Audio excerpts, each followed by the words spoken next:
I'll be doing my presentation over Ludwig van Beethoven.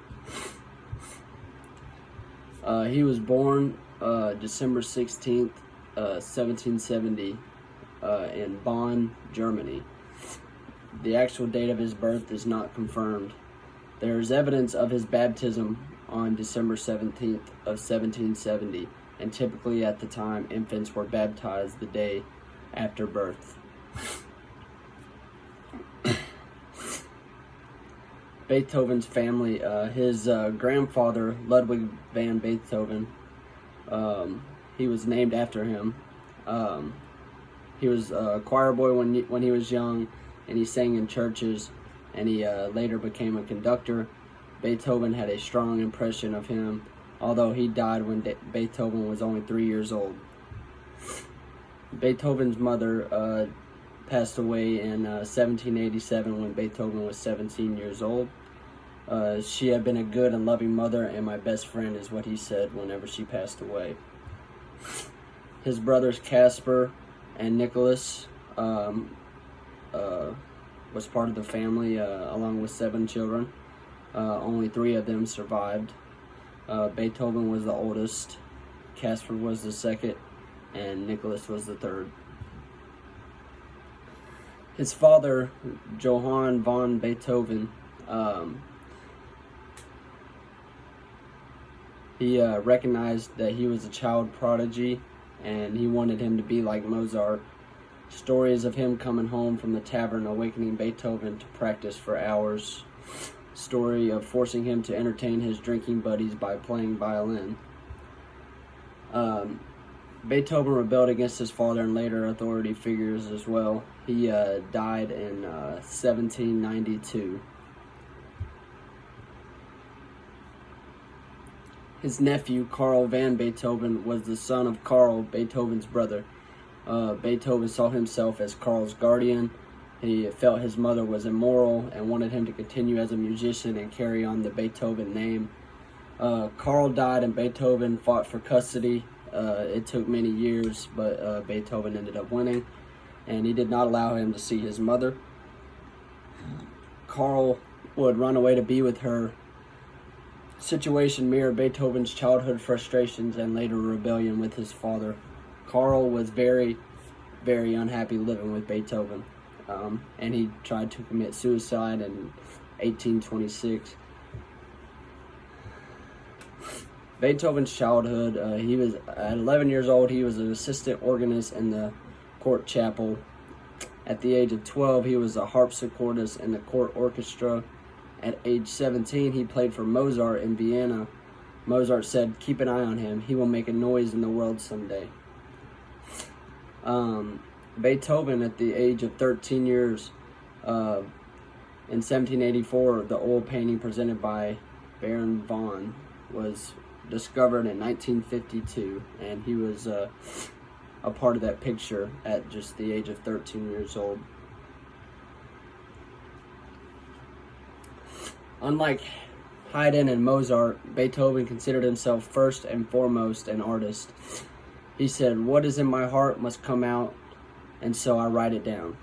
People were in awe of him, his virtuosity on the piano, his romantic expression, and his originality.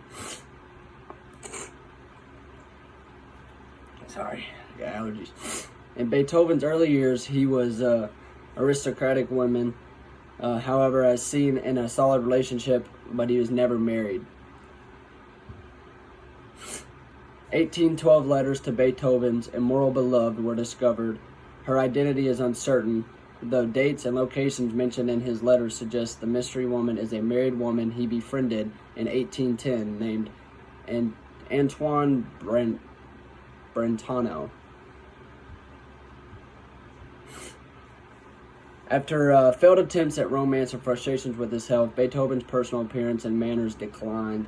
In 1809, Baron de Tremont visited Beethoven and described Beethoven's living conditions as dark and disorderly, unemptied chamber, pot underneath the piano, clutter everywhere, plates, music, clothes on chairs, and dried-eat containers scattered everywhere.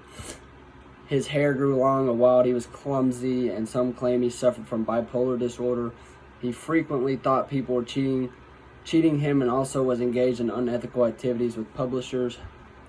Beethoven also had an arrogance about him.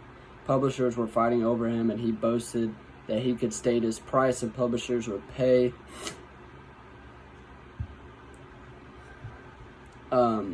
This eccentric, heavy, and wild personality can be seen in his music through the expanded form, expression, orchestra, and style.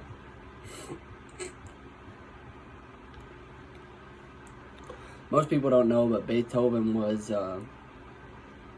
later on in his life, he became deaf. It says right here in my PowerPoint that in this letters to his brothers written in October of 1802, Beethoven admits what he had been causing him so much strife. He was going deaf. He said, "My ears buzzed continuously day and night." There was speculation that his deafness was due to some type of illness, but nothing had been proven. At the time, Beethoven tried experimental cures, but by 1817, Beethoven was completely deaf. He could no longer make money performing due to his hearing loss. In 1811 was the last year that he performed in public. Despite this, he did not stop composing or conducting. He ran rehearsals by watching the bows of the players and correct any errors in tempo or rhythm. When conducting in large groups, the musicians had difficulty following him when he couldn't hear the music. It is said during the conducting his Ninth Symphony, Beethoven had to be turned around to face the audience. He didn't hear their thunderous applause. When he realized this, he wept. Although the treatment details the frustrations and suffering Beethoven was experiencing by his deafness, the greater message is one of the triumphs over struggle. Not giving up, he used an ear trumpet. There was a 19th century hearing aid. A soundboard of the piano had a rod attached that he could put in his mouth to feel the vibrations. He used conversation books to communicate with his friends during the last 10 years of his life. He would respond orally or in writing. 264 of the 400 were destroyed or altered by Antoine Schindler in an attempt to idolize Beethoven. March 27th, 1827, Ludwig van Beethoven tragically died. Again, defying authority when lightning flashed and thunder rolled, Beethoven raised his fist to the sky, denouncing it. Beethoven's impact was evident at the time. 20,000 people ended up coming to his funeral. Beethoven continues to impact all who listens to his music. Thank you.